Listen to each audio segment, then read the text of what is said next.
تاہیا تو کیا آپ 5 سال سے زیادہ نااہل قرار نہیں دے سکتے، لیکن سینٹ میں یہ قرارداد پیش کی گئی ہے کہ جو لوگ اداروں کے خلاف خصوصی طور پر فوج کے خلاف پروپیگنڈا کرتے ہیں، جھوٹ بولتے ہیں، افواہیں پھیلاتے ہیں، ان کو 10 سال کے لیے نااہل قرار دیا جائے۔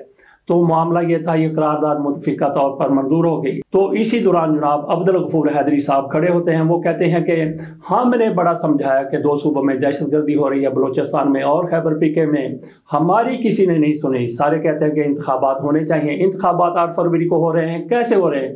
انہوں نے ساتھ یہ بھی کہا کہ سردی بھی بہت زیادہ ہے، ہم نے یہ بھی الیکشن کمیشن کو باور کروایا کہ ہمیں ٹھنڈ لگتی ہے، سردی ہے، ہم تو سکڑ جائیں گے، ہم تو مر جائیں گے۔ یہ جناب عبدالغفور حیدری صاحب سینٹ میں کھڑے ہو کر کہہ رہے ہیں، اور ساتھ یہ بھی کہتے ہیں کہ دہشت گردی کتنی زیادہ ہے، مولانا فضل الرحمان پر فائرنگ ہو گئی ہے۔ ساتھ وہ کہتے ہیں میں نے کہا کہ مجھے گاڑی دی جائے، حفاظت کے لیے گاڑی دی جائے، میں نے انتخابی مہم چلانی ہے، میں نے گھر سے باہر نکلنا ہے، تو مجھے حفاظت کی ضرورت ہے۔ ادھر دہشت گردی کا اتنا زیادہ خطرہ ہے، لیکن مجھے کہا گیا کہ آپ اپنی گاڑی لے لیں۔ یہ غفور حیدری صاحب فرما رہے ہیں کہ انہیں کہا گیا کہ آپ اپنی گاڑی لے لیں، اور ساتھ ہی انہوں نے کہا کہ میں کیسے 10 کروڑ کی گاڑی لے لوں۔ سبحان اللہ، ماشاءاللہ، کیا کہنے مولانا عبدالغفور حیدری صاحب کے 10 کروڑ کی گاڑی ہے، اپنی حفاظت کرنی ہے، لیکن وہ گاڑی کون دے تو کون دے؟ وہ حکومت ان کو گاڑی دے ان کی حفاظت کے لیے، تاکہ یہ انتخابی مہم چلا سکیں۔ اگر گاڑی نہیں دی جاتی، یہ والی گاڑی جو 10 کروڑ کی ہے، جو ان کے پاس پہلے بھی رہی ہے، جب یہ سینٹ کے ڈپٹی چیئرمین تھے، وائس چیئرمین تھے، یا جو بھی ان کو کہتے ہیں، تو مولانا کو ان گاڑی پر جھوٹے لینے کا، جھولے لینے کا چسکا پڑا ہوا ہے۔ اب ان کو اپنی حفاظت کے لیے 10 کروڑ روپے کی گاڑی چاہیے، اور حکومت کہہ رہی ہے مولانا صاحب اپنے خرچے سے لے لیں۔ مولانا صاحب کہتے ہیں یا تو مجھے گاڑی دے دی جائے یا پھر انتخابات ہی نہ ہوں۔ تو ادھر مولانا فضل الرحمان ان کی طرف سے بھی یہ کہا گیا ہے کہ یہ دیکھ لیں، میں نے ان کو کتنی بار کہا ہے کہ 2 صوبوں میں دہشت گردی ہو رہی ہے، تو ایسے ماحول میں کیا انتخابات ہو سکتے ہیں؟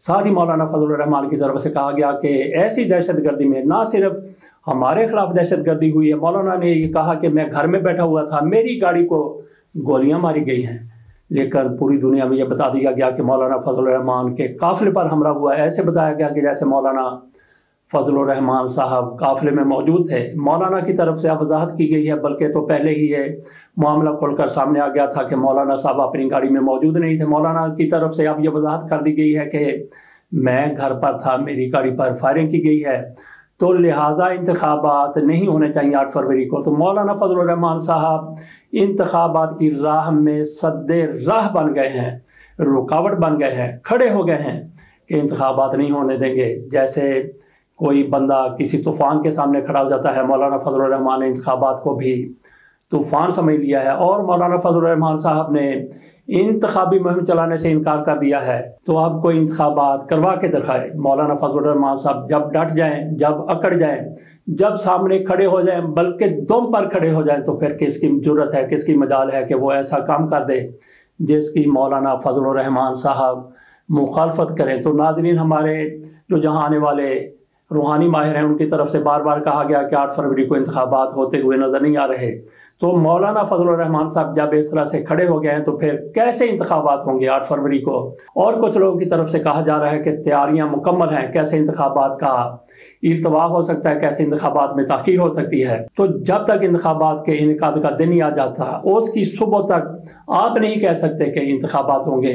جنرل ضیاء الحق صاحب کی طرف سے انتخابات سے چند دن پہلے اعلان کر دیا گیا تھا کہ انتخابات نہیں ہوں گے، اور انتخابات نہیں ہوں گے، اور انتخابات نہیں ہوئے تھے، پوری تیاریاں ہو چکی تھیں۔ تو یہ بھی ایسا ہی ہو سکتا ہے۔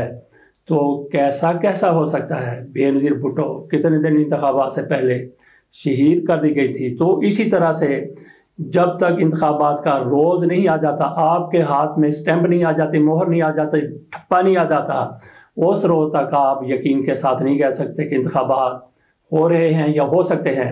ایک روز پہلے تک بھی بہت بڑا سانحہ ہو سکتا ہے، اللہ تعالیٰ اس سے محفوظ رکھے، لیکن انتخابات کسی اور وجہ سے بھی تاخیر کا شکار ہو سکتے ہیں۔ کتنے ہوں گے اس کا ذرا انتظار کرنا چاہیے۔ اس کے ساتھ اجازت دیجیے، اللہ حافظ۔